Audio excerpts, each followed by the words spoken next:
Yep, so we're live. Hello, everybody, and welcome back to the Beautiful Game Podcast live. I'm joined with my right-hand man, Dej. I'm joined with Bubbles, and we've got Mr. Liverpool, James Pearce from The Athletic. How are you? I'm very good, thanks. Yeah, how are you guys? Okay? Very well, thank you. Yeah, Dej, we're doing Bubbles? very, very well. Thanks for asking. It's a pleasure to have you on our platform. We've been trying to get you on for a while now, so there's no time like the present. So we're very, very happy to have you on, James. Yeah, no problem. Bubbles, how are you? All good? Yeah, I'm good. Thanks, guys, for having me. You've been telling me for a while. We're trying to get James Pearce on, and we'll bring you on as well. So thank you guys as well for bringing me on. Pleasure. So let's just kick things off and go back to last week, the Merseyside derby. The news came out later on in the week that Virgil van Dijk is, likely to miss the season. So, James, what's your understanding of that situation? Yeah, I'd be very surprised if we saw Virgil van Dijk back in a Liverpool shirt this season. Liverpool have been keen to not put a time frame on it, and I think the absolute best case scenario for an ACL injury like this would be 6-7 months. But I just think it's a big ask to expect him to play any part between now and May. I think certainly for Klopp and the players, they have to. The mindset has to be that they have to try and achieve their goals this season without him, which obviously is a huge ask, because anyone who's seen Liverpool over the last 2.5, nearly 3 years will know just how integral Van Dijk has been to everything Liverpool have achieved. Because I don't think there's been a more transformative signing in Liverpool's modern history when you look at the impact he had, not just in terms of his quality, but also he's just one of them very special players who makes everyone around him better, and just such a big personality and such a big leader. And I think that's why it hurt so much, the fact they've lost him, and of course also the manner in which they lost him, because it was a reckless, dangerous challenge that no one wants to see on a football pitch. It was a horror challenge, and when he got the injury, I think everyone sort of winced when we saw the replays and we saw him stricken on the ground and the physios attending to him. But even at that stage, I thought, this is big Virgil. He's going to stand up and he's going to continue. But for him to, walk off the pitch on his own accord, you knew that something was wrong, because this is a man that's going to take some nailing to the canvas to be put out of the game. And as you mentioned, James, it was a horrible, horrible tackle. Those are the sorts of tackles that need to be outlawed from football, in my opinion. And, there's been a lack of an apology from what I've seen. We don't know what goes on behind the scenes, but I think as a fellow pro, you should be reaching out publicly. I know it's Everton versus Liverpool, it's a rivalry, but once you finish crossing that white line for 90 minutes, I think you should bury the hatchet and sort of apologise. And I was even WhatsApping this week one of Virgil's Dutch national teammates, and he said, as a fellow professional, like, that was horrible to see. And, it sent shockwaves through Holland. Like, they're losing their talisman. And this is a man that's been key to the transition from Ronald Koeman into Frank de Boer. And he's sort of that character that when you see him on the pitch, you think, we've got Virgil on our team, we're going to be okay. And without Virgil, it's going to leave a big gaping hole, and we see how it's going to, be filled. Yeah, spot on. I think you're right. I think Pickford did ask Jordan Henderson straight after the game on Saturday to pass on his apologies, but I think it would have been good to have seen a public apology from Pickford. I'm sure he feels terrible about it, no doubt about that. I don't think it was. I've seen some people suggest it was premeditated, or that he set out to hurt Van Dijk. I don't go along with that. I just think it was reckless and dangerous. He's led with his feet before. I think about a challenge he did on Dele Alli a couple of years back. Yeah. That he was, very lucky to avoid serious injury then. And yeah, in terms of the severity of it, I think deep down we probably all knew that it had to be a bad one to force him off. I remember probably going back 2 years now, Van Dijk playing on with 2 cracked ribs. That was his attitude was just give me the painkillers and I'll get through it. And I think, 93 successive Premier League games he started in a row for Liverpool going back to January 2018, and Yes, he's incredibly robust, but he's also got a ridiculously high pain threshold. And so, and every time you watch that challenge back and you looked at what it did to his knee, you just thought, this is not going to be good news. When he went for the scan and then when he went to see the specialist on Sunday, I think deep down we probably all knew it was just a case of just how bad was the tear and the rupture. And now obviously, as is usually the case with ACLs, they let the swelling go down a bit before they go about doing the surgery, and it's a long rehab ahead for him. And Bubbles, how do you feel about the situation? Obviously, Pickford stayed on the pitch. The tackle went unpunished. Does that make it more of a bitter pill to swallow from your end? Yeah, definitely. I think for some reason I've seen a lot of rivals have a weird reaction on Twitter this week to this injury, saying, "Oh, it's not the first time a player's done his ACL." But I think it's just with everything that happened, the way the game went, the way the game changed after that, and the fact that Pickford is not even getting a ban or didn't get a red card or anything, that's what adds to it. Like James said, we've seen him do this before. He done it against, I think, Mandzukic as well, where Mandzukic got up, luckily.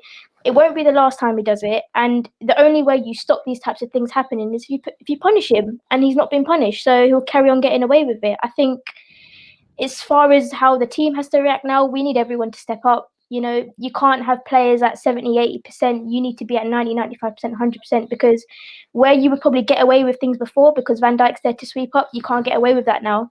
We need more defensive assurance from Robertson and Trent. We know how good they are going forward and we don't want to hold them back, but they've got to step up defensively. The midfielders as well got to provide more cover for the defence. Fabinho, like we saw yesterday, came in and did amazing, and we need to see that now consistently until the end of the season if we want to have as strong a finish as possible.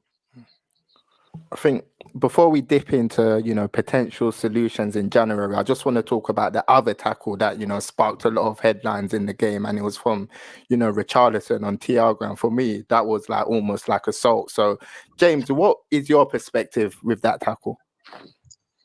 Yeah, just absolutely horrific, wasn't it? It's another one that every time you watch it back, you wonder how on earth Thiago didn't suffer a broken leg or, and facing a long spell on the sidelines. I know he went for a scan as well as Van Dijk on Saturday evening. Thankfully, the news with him was more positive.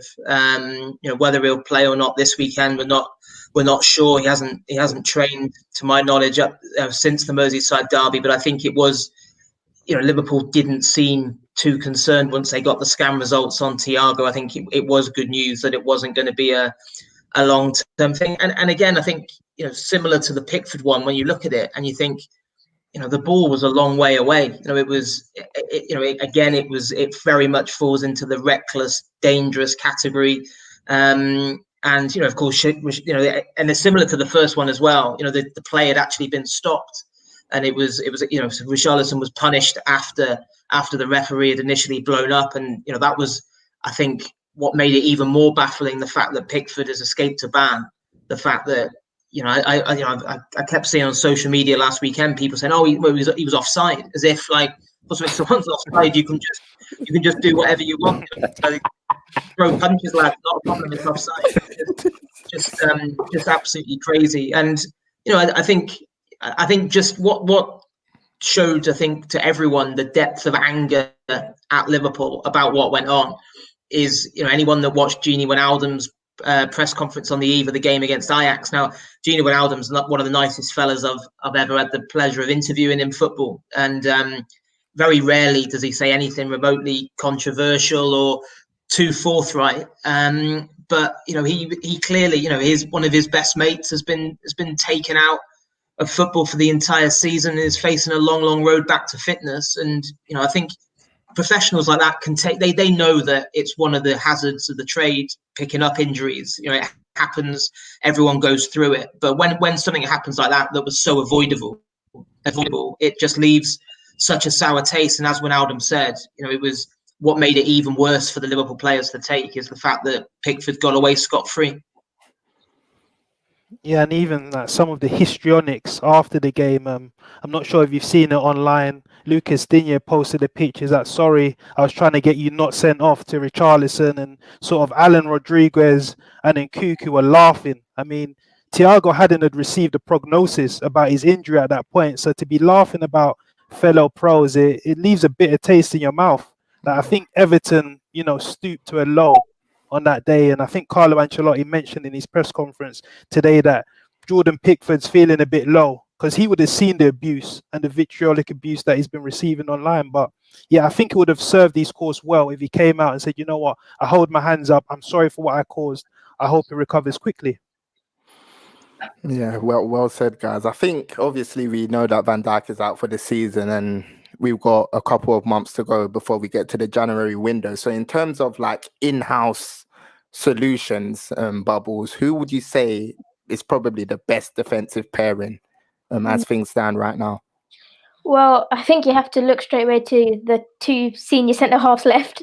So that's Matip and Gomez. But I feel like, as I already mentioned, Fabinho proved yesterday and he proved against Chelsea. He's more than capable of filling in that role. He mentioned in his interview after the game, I'm not Van Dijk, but I'll try my best. And, I think you need to just have as many of them available as long as possible. Of course, you've got the young guys, or I say young, Nat Phillips is 23, Vandenberg as well. I don't know, in my opinion, how highly Klopp rates them as potential long-term options. But as for this season, I think it's between Gomez, Matip and Fabinho. They're the three that need to try and bear this weight of Van Dijk not being available. And James, your perspective on this?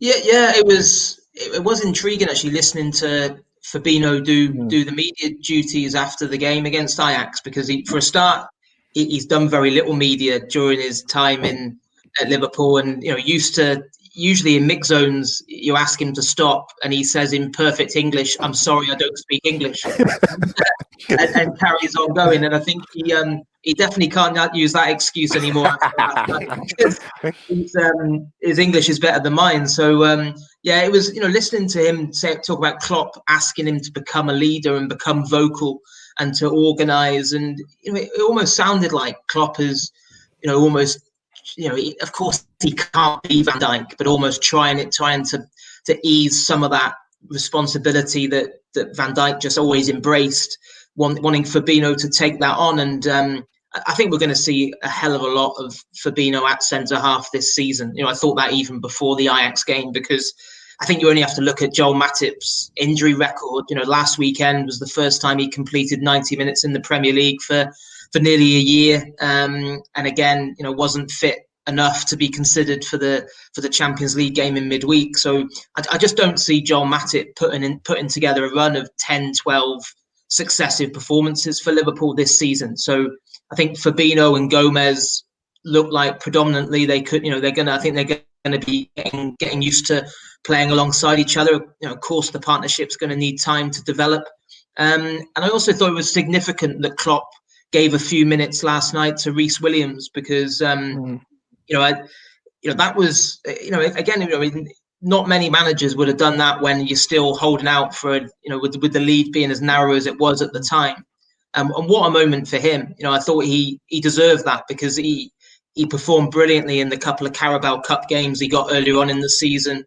And what that will do for his confidence, because I think Reece Williams will definitely, I'd expect to see him play Premier League football between now and Christmas. I think he's clearly at the top of the pecking order of the younger ones. I think I'd probably have Billy Cometio just behind. He's been a bit unfortunate, Cometio, because he had a really good pre-season, really impressed Klopp, really impressed the senior players, not just with his ability, but with his attitude and his application around the place. And then he's had a few injuries since. I think otherwise we would have seen Cometio in the League Cup. Then probably Nat Phillips after that, and then Sepp Vandenberg kind of probably just below him. So, I really like Reece Williams. And I think his backstory is fascinating, because we talk about the academy system in England being quite pampered, and does it really help players bridge that gap from playing like under 18s and 23s football to the first team? Well, Liverpool sent Reece Williams out on loan to Conference North to play for Kidderminster Harriers last season, and he had like his nose spread across his face after about 2 or 3 games. He was playing in front of 200, 300 people on like mud bath pitches. but it was exactly what Liverpool wanted from him, and it was what he wanted himself, probably more importantly, because he felt he needed to toughen up. To be a centre half, you have to be able to embrace those physical battles. And I haven't done much research on it, but I can't imagine there's too many players who have gone from Conference North to the Champions League in the space of 6 or 7 months. Des, I want to throw this one out to you, Des, because we went on a podcast, earlier on in the summer, and you said if you had to sign one player to transform Liverpool, not just a defender, just any player in the world, you said Dayot Upamecano. Why was that? And do you see someone that Liverpool could be looking at in January? I think January might be tricky because he's got a release clause that comes into play next summer of around, I think, £40 million. But I think this guy is the future. He's got everything. He's a type A defender. He's powerful. He's quick. He's strong. He's got the technique. And more importantly, he's a leader. But even just going back to the question about Liverpool centre-back pairing, I think Gomez and Matip are type B defenders. They play the game, they feel more comfortable beside a leader type of defender. And for them to, plug the gap, one or both of them are going to have to find their voice and be vocal. Because I think we saw in that first half, Klopp was barking out instructions. If Van Dijk was there, he would do that in-game management for Klopp. So I just think Dayot Upamecano probably fits that void of someone that can come in and fill that void, because I think Klopp isn't the type of manager that will sign a defender just for signing them's sake. He wants to map out a future and say, this defender is going to be here for 3, 4, 5 years. That's why I don't see him panic buying, and I can see him finding an in-house solution until next summer. And let's not forget, Jordan Henderson's also a player that can fit into centre-back. I remember in the Club World Championships against Monterrey, when he played very, very well and plugged the gap. So there's many options within that Liverpool rank. What, James, do you almost feel that the post-match press conference from Fabinho yesterday was almost like a statement that, look, I'm a leader in this team. I speak well. I can lead at the back by example. Do you think that was almost like a big step for him? Yeah, and I think that will have been driven by Klopp as well. I think that's just Klopp's way of saying, go on, not just on the pitch, but off it. We need you. We need more from you. Because I think, again, I haven't had a huge amount of dealings with Fabinho, but when he does come across as quite quiet and reserved. And, I think Klopp looks at it and he goes, Liverpool are blessed with big personalities in that dressing room.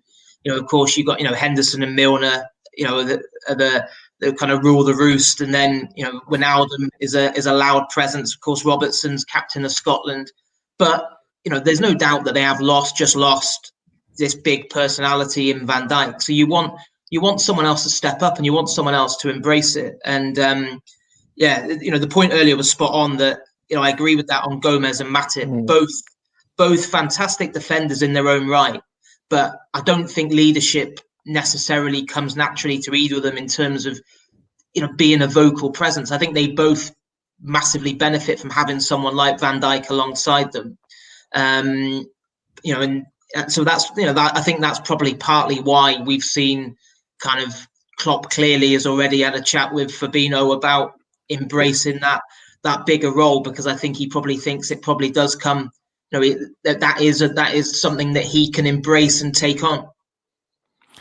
Bubbles, what do you feel of Joe Gomez? There's been, a lot of criticism towards him. He's been used as almost like a lightning rod for criticism recently with his performances.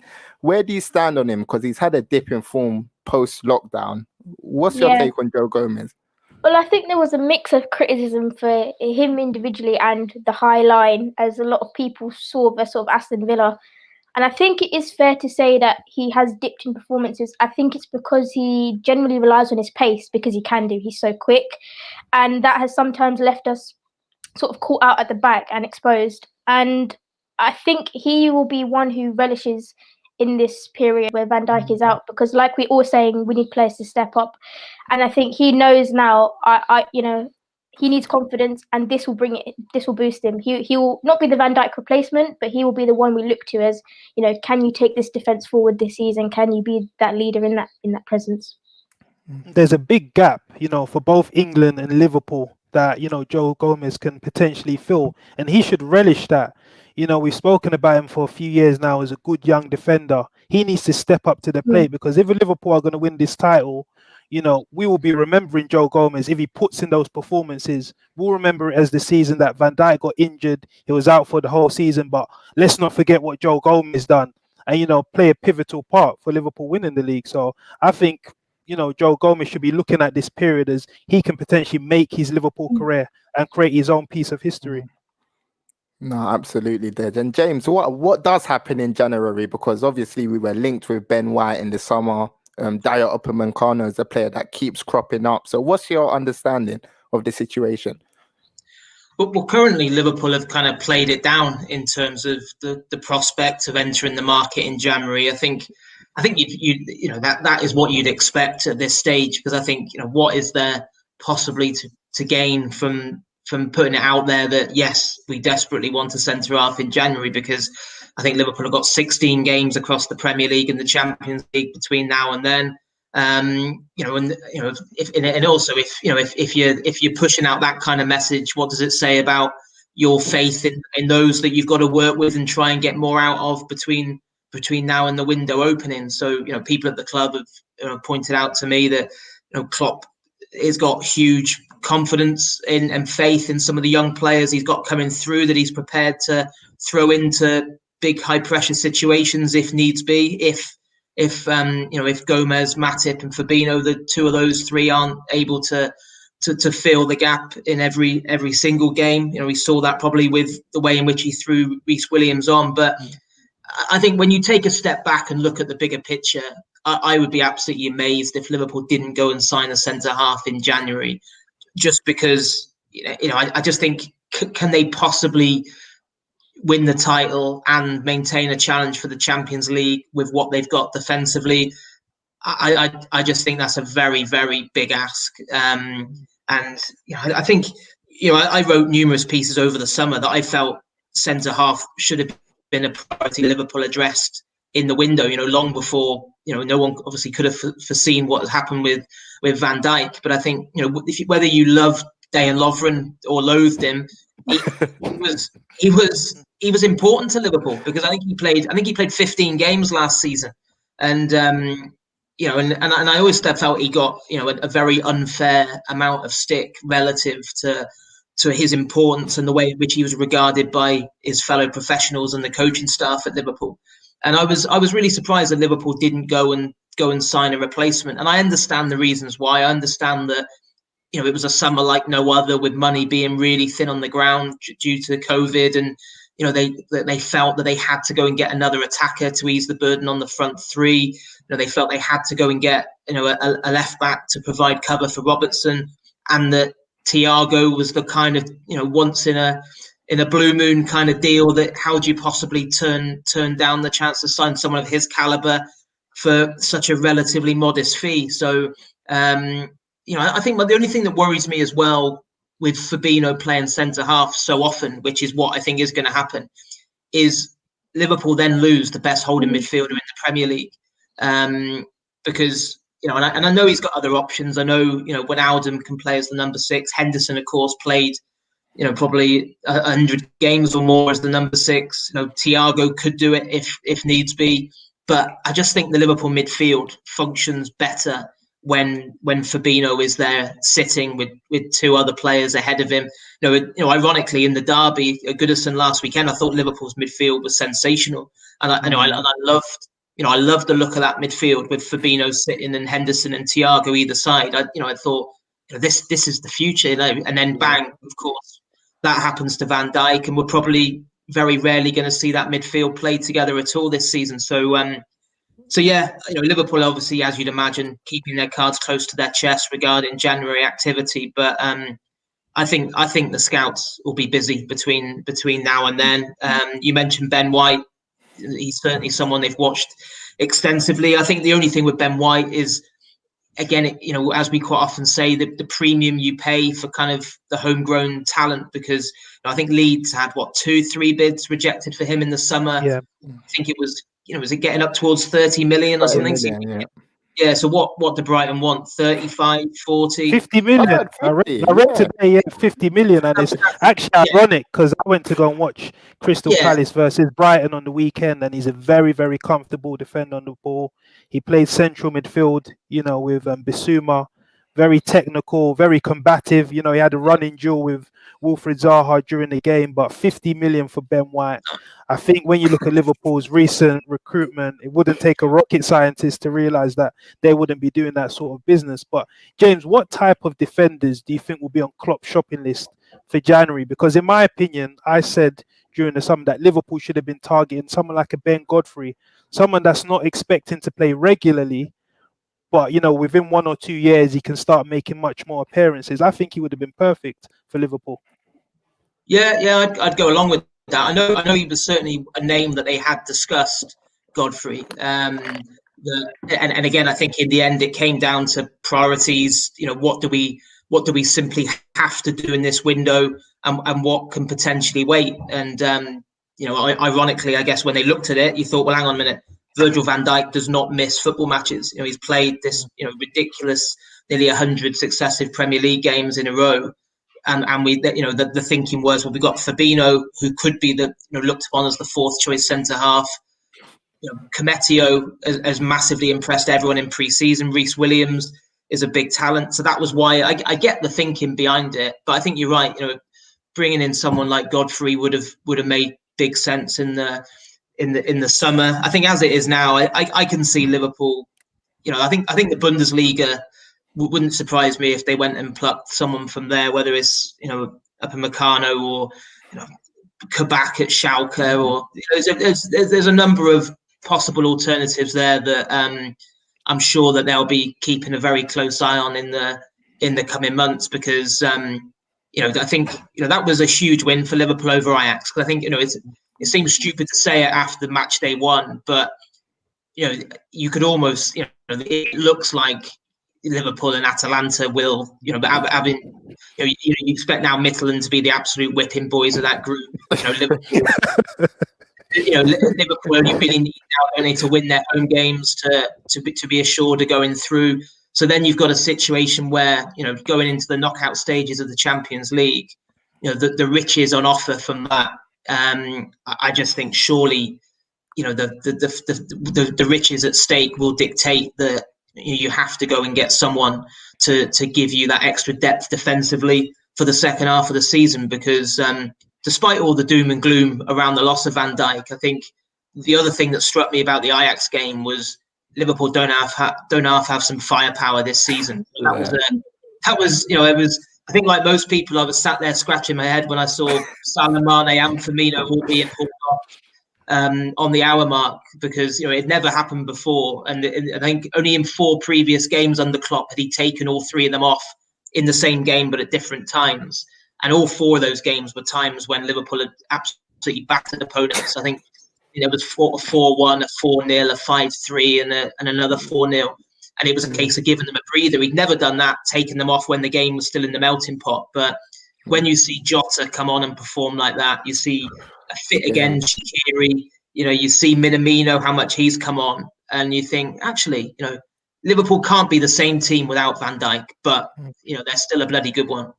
We're gonna get to the attack in a moment, but James, Henry Winton was asking if that's a position, centre back, that you may be interested in filling. Is that something that you're looking at?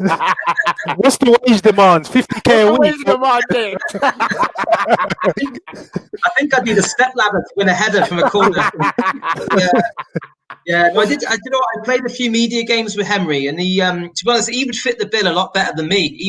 He played the commanding centre half role. He was our Virgil van Dijk at Anfield for a media game a few years back. So putting his body on the line and making last ditch tackles. So no, I was goal hanging down the other end of the pitch. And, Target man.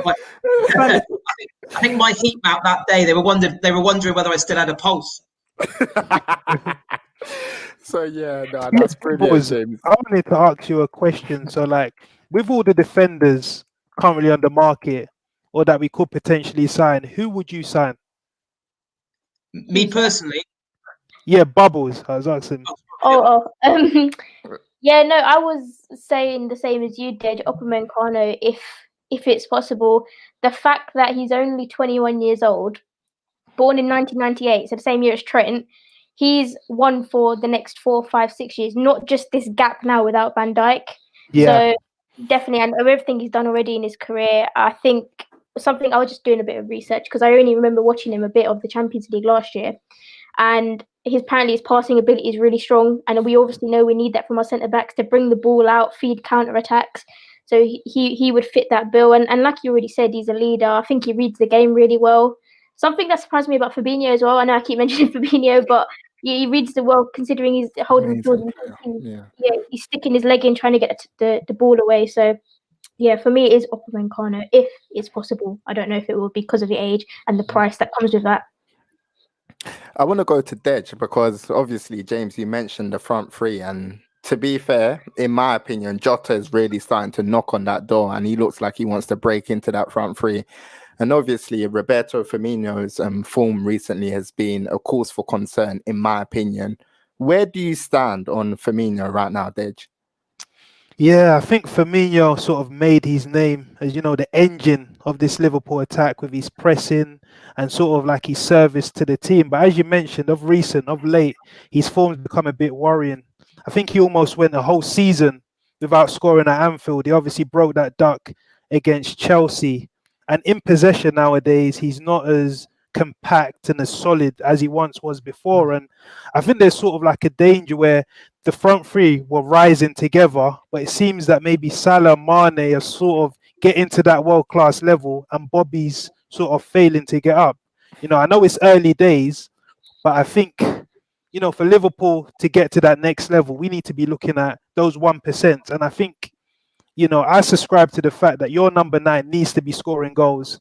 Yes, it's all right pressing, setting the tempo, but as a striker, you should be wanting to, put teams to the sword. And I just think Firmino lacks that devilment. I think Mane, Salah, they have to score. They want to score. Whereas Firmino, he's probably all right. Say, you know what? I'm happy not scoring. And as you mentioned, with Hotter signing, I think this is live competition. Last season with Divock Origi, I sort of think the front three knew, I can have a bad game and, nothing's going to happen. But I think with Hotter, he's sort of like that Klopp prototype of an attacker. Pep Linders called him a pressing monster. He runs, he harries on that transition. He's lethal. So I think it's one to watch. But I would now argue that Liverpool's front three is now a front four with the inclusion of Hotter, because I think he's sort of ready to press ahead and start games. And he doesn't need that bedding in period that Klopp likes to give his players. James, where do you stand on Firmino's form? Yeah, a bit of a worry. I think with Firmino, he's just I think he's just such quite a difficult player to judge at times because traditionally we think of centre forwards and say when he's not scoring, why is it is it not time to shake things up? But I think when you look at Klopp's faith in him is just absolutely huge because he talks about him describes him as the first defender, the way in which he sets the tone, and that when Firmino play well, Liverpool play well, and but I think as Dej said, he is now under genuine pressure for his place that he probably hasn't had for a long time, and I'm not suggesting that he's going to be like relegated to a spell on the bench because I don't think that will be, but I think now Klopp's in a position where he can rotate him and he can give him a breather, where probably last season, the season before, he felt like he just had to keep on playing him and just almost hope that he played his way back into form. Because Jota has been absolutely brilliant. I think he's been everything I hoped he might be since he joined. And every time I watch him as well, he's just such a Klopp player. Everything about him. The way in which he's so positive and direct, and the work ethic, and the tactical intelligence of him as well. He will definitely make a big contribution this season. So I think he's in contention. Also Minamino, I think Minamino has been really unfortunate not to play more minutes than he has done so far this season, and I think that's gone under the radar a little bit because I thought he really struggled in the second half of last season, and it was I think it was obviously a difficult time for a player to come to a new country, new language, new dressing room, trying to settle in. He'd only been here 2 months, and then suddenly the pandemic struck, and I'm sure he's had some pretty lonely periods over the course of 2020, being in Liverpool, trying to adjust to his new surroundings. But you can tell how much he just looks like a different player to me on the pitch now compared to when he got minutes last season. So I think Jota and Minamino have given Klopp plenty of food for thought, and hopefully that will also trigger a bit of an upturn from Firmino, because I think the other thing that struck me watching the game last night was how well Andy Robertson has started this season. He has been an absolute revelation in terms of, and I do wonder whether part of that is the fact that Liverpool went out and spent nearly 12 million quid on Tsimikas, who I know has had injury problems of his own since he's been here. But it also puts that thing in a player's head that I have to deliver. I simply have to deliver, because if I don't, someone's going to take my place. And hopefully now that Firmino now in that same position, we will see an improvement in him. Because I think if we don't, then the competition is just too great for Klopp to keep on playing him.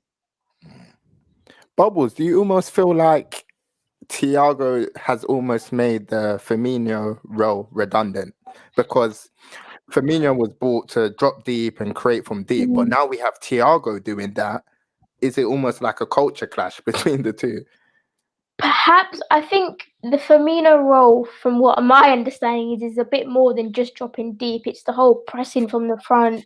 It's, winning the ball back in certain key areas where you can then attack from. So I would actually like to see Thiago play with Firmino. I think Thiago improves Firmino's game. I think his first time balls into the front three will quicken things up in terms of attacking through the middle. So I think Thiago doesn't actually make Firmino's role redundant, but he actually maybe helps him, and means Firmino doesn't have to do everything on his own, like creative wise, but Thiago can help out. Like I said, I think it's a matter of time before Jota is starting, to be honest, as well. He's just in too much confidence right now. He's, with the 3 goal involvements for Portugal, was it last 2 weekends ago? So it's a matter of time before he should be starting, and he deserves to be starting. Whether that therefore means a change in formation, maybe playing a 4-2-3-1 to fit all 4 of them in, I don't know. But I would like to see Jota starting sooner rather than later. Man, let's not forget Bobby's played a lot of football recently, and I think he's one of those slow starters to the season. So the more we play football, the more we'll see, Bobby come into play. And I think Klopp was sort of asked about Bobby's, lack of form in one of his recent press conferences, and he said, "You know what? It's not something I'm considering right now. I've got no problem with Bobby's form. He obviously went to Brazil and scored 2 goals, so it's one to watch, but it's not a pressing concern. Let's see how it develops." I think just slightly to go off topic, obviously we're going to be rounding up shortly, and James, we're still going to speak about your book, but slightly to go off of topic, Project Big Picture got kicked to the curb, and then there were, recent talks about Liverpool creating a European Super League. James, what's your understanding there, please? Yeah, I think first of all, it was good to see those Project Big Picture plans end up in the gutter, really, because I don't know anyone that really wanted to see that happen in that form. I think the only positive thing for me from that Project Big Picture was that it hopefully starts a discussion in terms of, I think something has to change, because you only had to see the number of Football League clubs who actually were quite enthusiastic about the proposals, because they're desperate. They do need help. They do need some kind of change in which the wealth is distributed in English football. And there was some elements of the proposals that I thought, well, do you know what? Yeah, that makes sense, and that makes sense. And yeah, do you know what? Killing off the Community Shield, would anyone really be that bothered? Little things like that. The League Cup for me has just been so devalued by hardly anyone taking it seriously. And so it wasn't, there were some good things in there, and especially the amount of money that would have been handed out to clubs that desperately need some support. But then, the alarm bells were well and truly ringing when you saw the change to the voting rights, and and clearly it was a it was a power grab, and it was about having more say in the way in which decisions are made, and it was about essentially earning more money. And I think that was what left a sour taste, certainly in my mouth, and probably in a lot of Liverpool fans, at a time when it just feels quite distasteful, at a time when so many people are struggling, so many people are having tough times, and we're talking about how much more can billionaire owners kind of get out of the game. And so I think something has to change, but I never wanted to see that happen.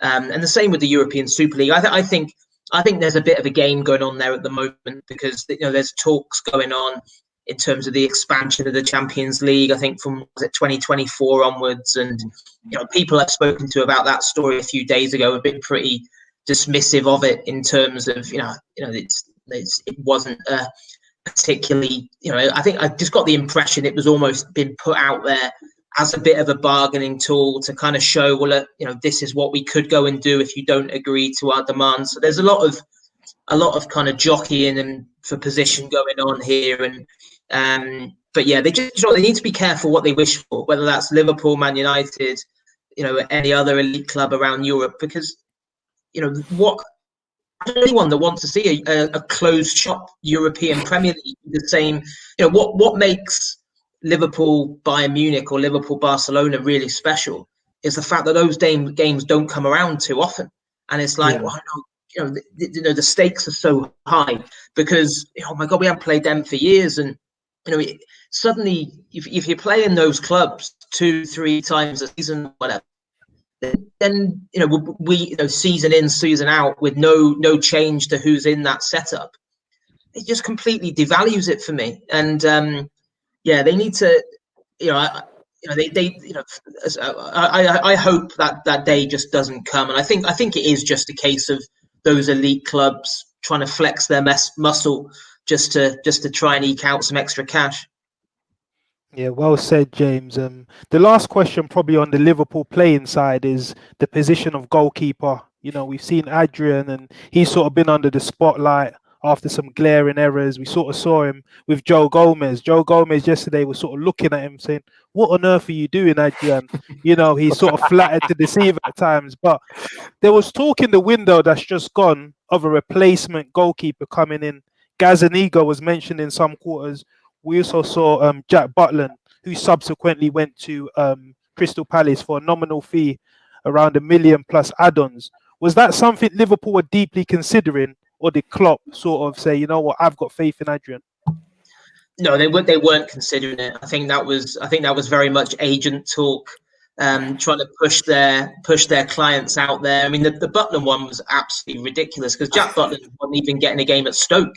So it was like the idea that Liverpool would go and sign him and throw him into the Merseyside derby was just ludicrous. And the same with the Gazaniga ones. I think the one thing that Liverpool don't do, and I can't think of the last time they did do it, is knee-jerk reactions. They were never going to react to that 7-2 hiding at Villa and go, right, forget Adrian, we'll go and sign another goalie. Because then what do you do with that other goalie when in 2-3 weeks' time Alisson's back fit again? I'm not convinced that they needed to go out and get. So I think if they were going to replace Adrian, the time to do it was obviously back in July, August time, when they assessed the season. And I can understand why people would argue that the caliber of the deputy goalkeeper at Liverpool isn't good enough. I think I wrote a piece last week actually just trying to provide a bit of context to why Liverpool have Adrian, and I just think it's a very difficult position to fill, because I spoke to a lot of Liverpool goalkeepers who have been in that position of being a number two, and they said a lot of keepers would be put off coming to Liverpool because Alisson is at such a high level. You've got no chance of getting ahead of him. The only time you're going to get ahead of him is if he's injured, and then so the only way then to attract a really good second choice goalie is to pay him a fortune. Now, which it was pretty clear that Liverpool weren't going to go down the route of paying £100,000 a week to someone to play. So as it is, they pushed on with Adrian. I mean, he's a real funny mix, Adrian, because Even the Ajax game was a perfect example of that. He made a massive save, massive save, and very lucky to get away with that clearance that got charged down, and even the one in the final few seconds when he dropped that cross.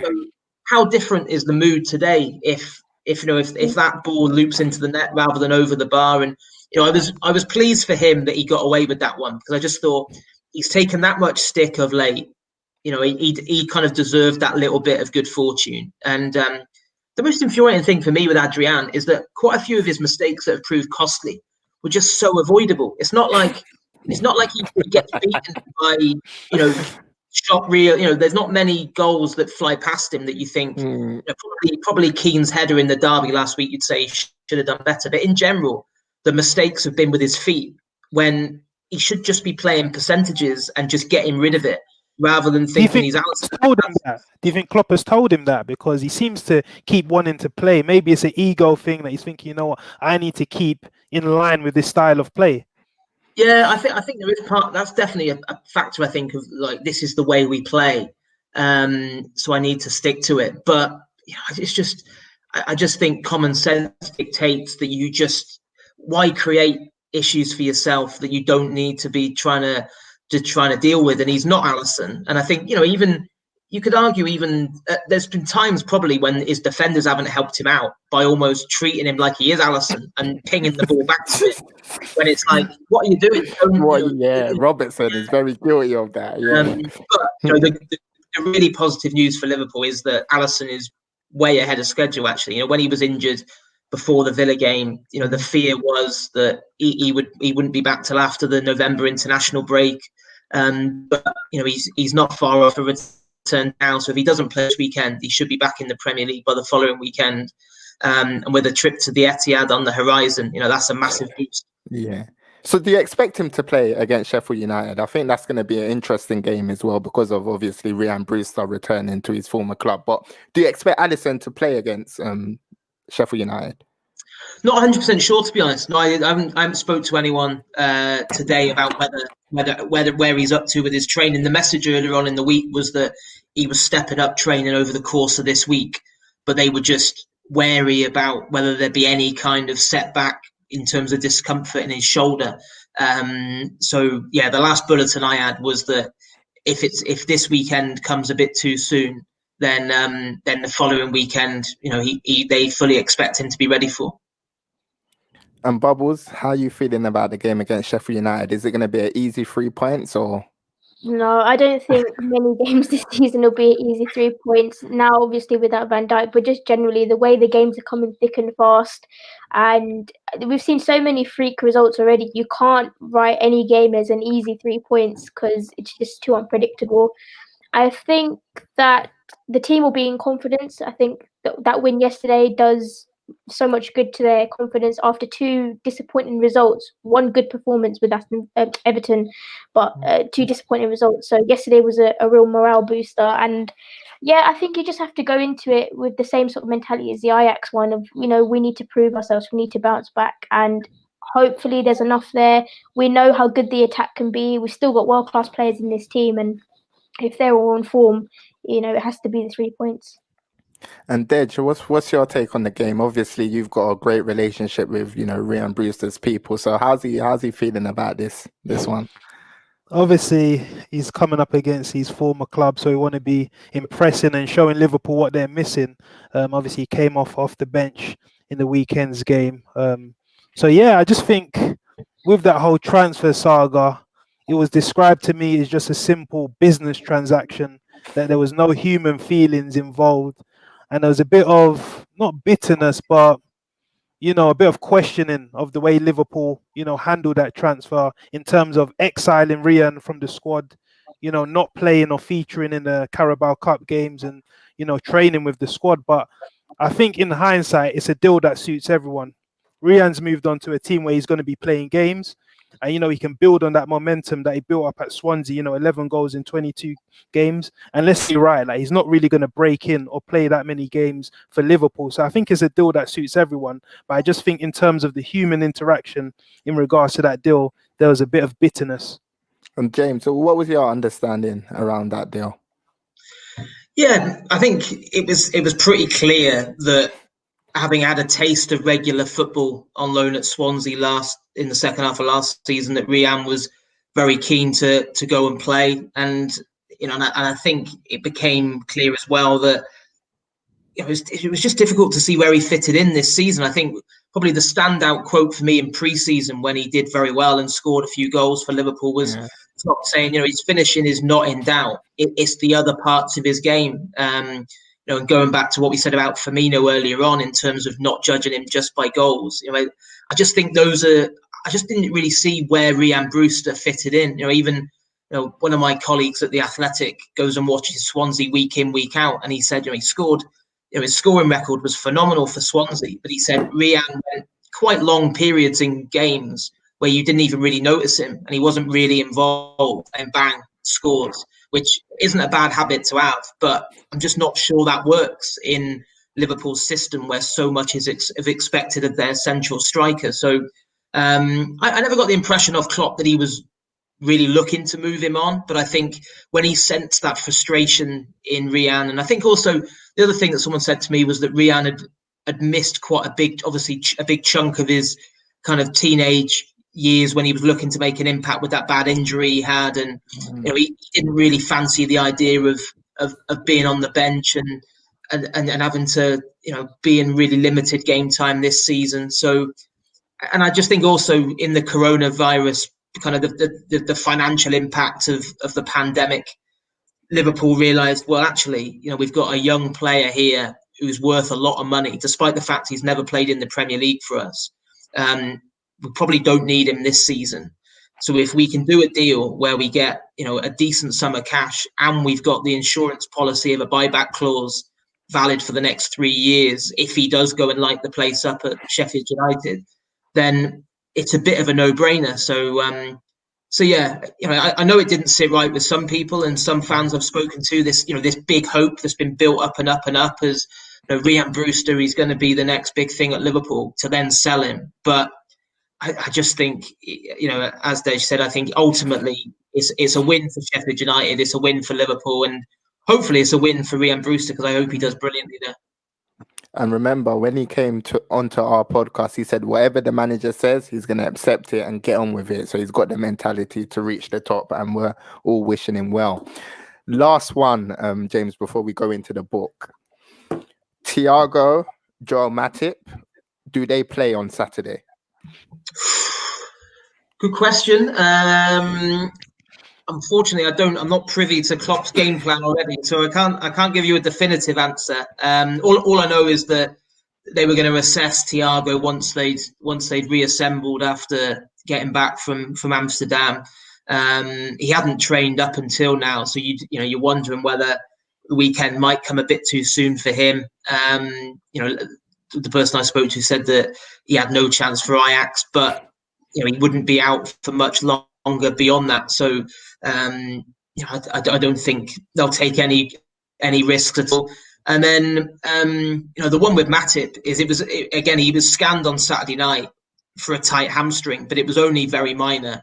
I think it was. I got told it was precautionary leaving him out. So you'd imagine that Matip would come back in for the weekend, but unfortunately, Joel Matip has been prone to. There has been times previously when the word is that it's very minor, and one game's turned into 2, and 2's turned into 3, and 3's turned into 4. So hopefully, it won't be a situation like that again.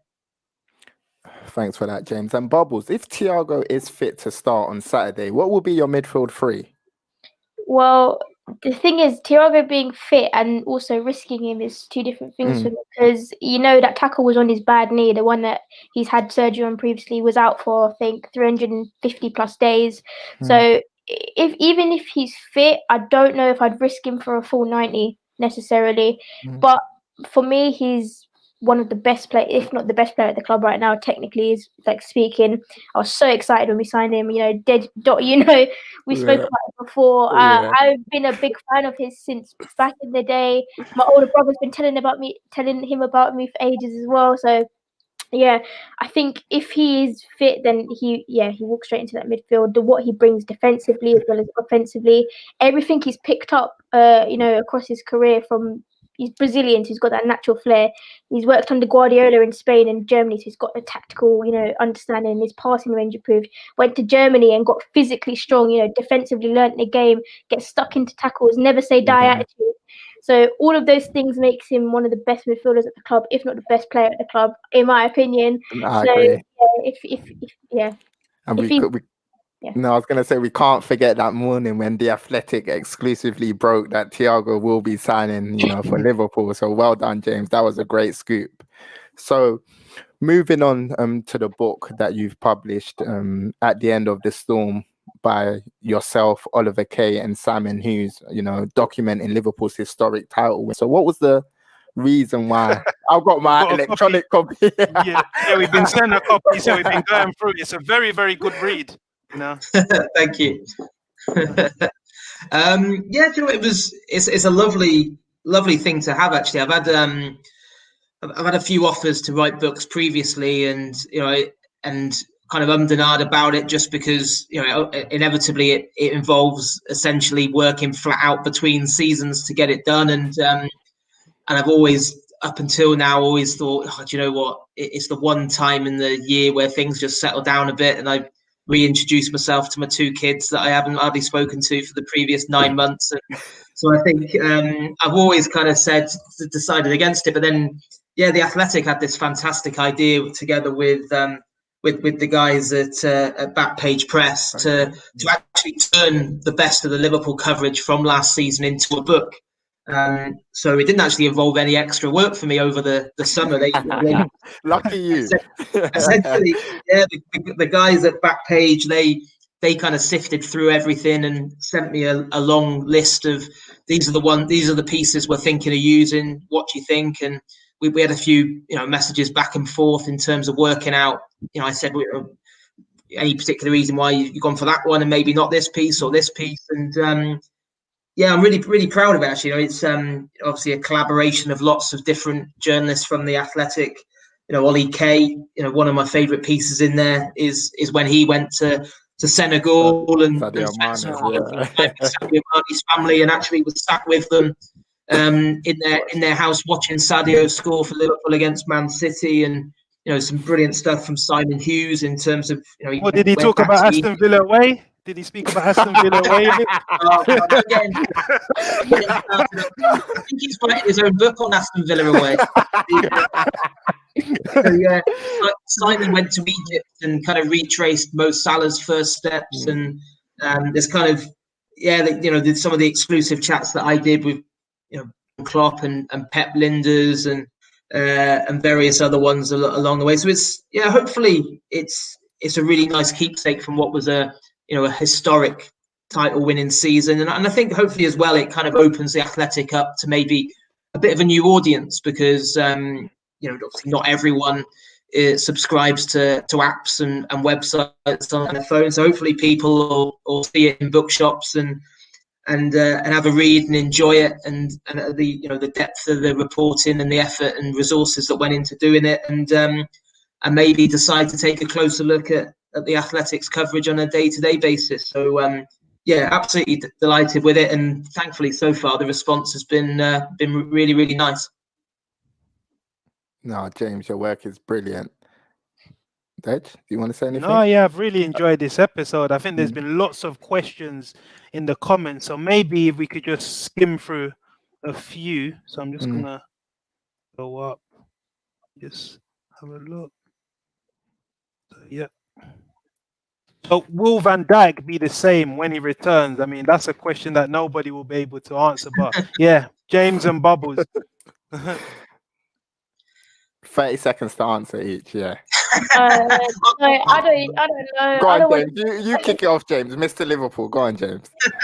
You know what? I think he will be, because I'm old enough to remember the days when the word, the letters ACL sent like shockwaves through your body as a football fan, because it was like season end. It was a career-ending injury, wasn't it? And it was almost, if it didn't end your career, you were never the same player again. I don't think that's the case anymore. I think with the advances in the surgical advances that have gone on, we've seen it time and time again that players have suffered bad injuries like that and have come back and have been just as good. I mean, of course, Joe Gomez suffered a very similar injury very early on in his career, and for me, he's still, at the age of 23, one of England's most gifted centre halves. So yeah, I've got no concerns about Virgil van Dijk, and I think anyone who knows him and has dealt with him previously will tell you that in terms of mindset and mentality and he will absolutely throw himself into that rehab.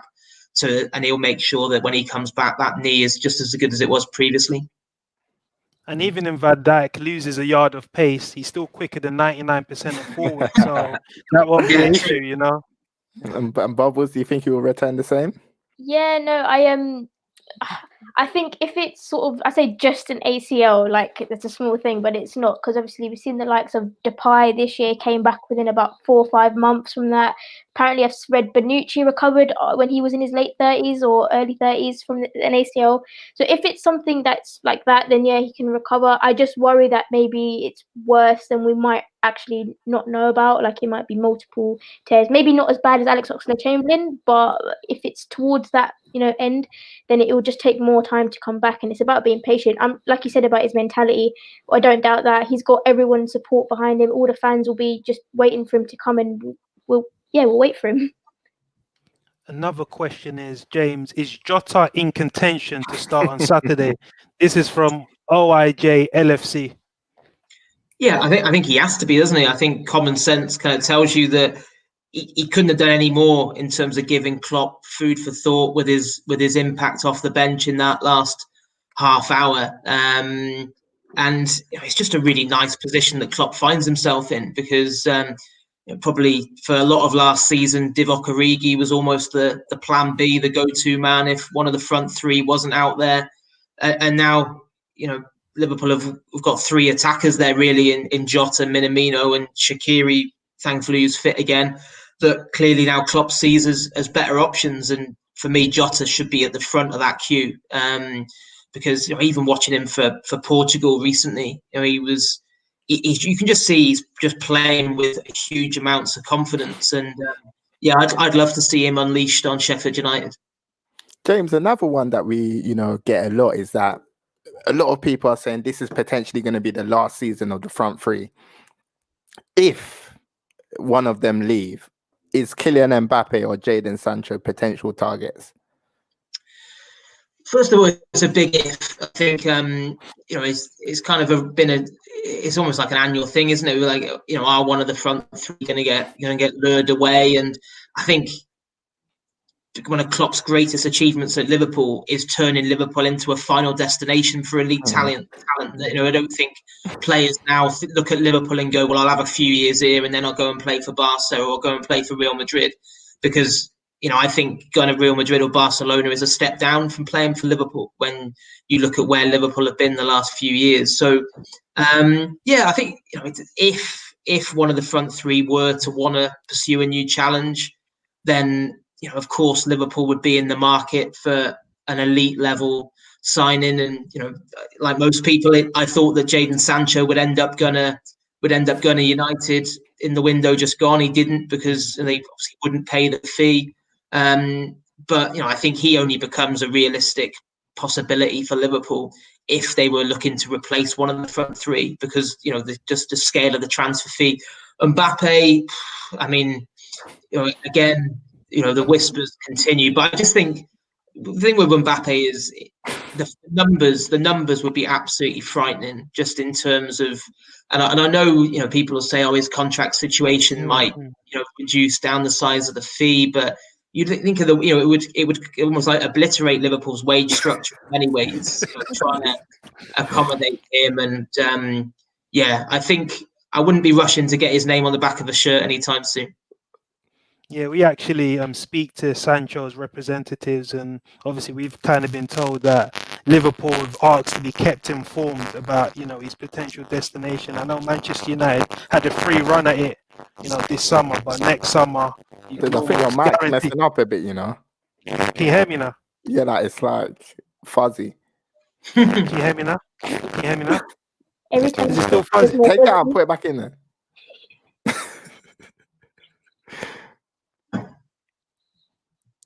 Nah, mute.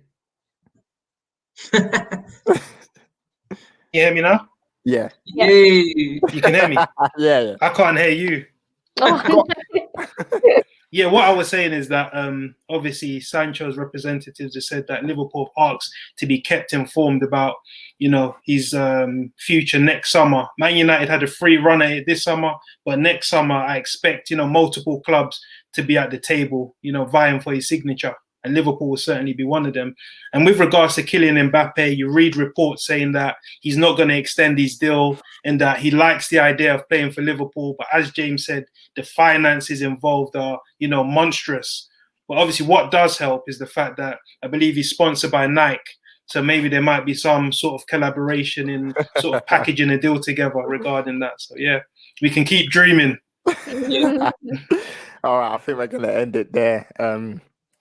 James, it's been an absolute privilege. Thank you so much for coming onto the platform. We really appreciate your support, and we want to keep building a relationship with you. Yeah, no worries, guys. No, it's always a pleasure to come on and chat with you. I absolutely love the work you've done, and the fact you get such amazing guests on, like Rhian Brewster and other fellow professionals, shows how much respect that people have got for you. So keep it going. Thank you, James and Bubbles. It's been a pleasure. Subscribe to the YouTube channel, hit the like button, and we will see you soon. Dead. Sorted. Cheers, guys. Thank you. Thanks, James. Thank you. Cheers. Thanks. Cheers, bye. We're still live. I can't. Dead. End it. I can't end. I'll end it, innit? Cool. Yeah. Cool. Thanks. Thanks.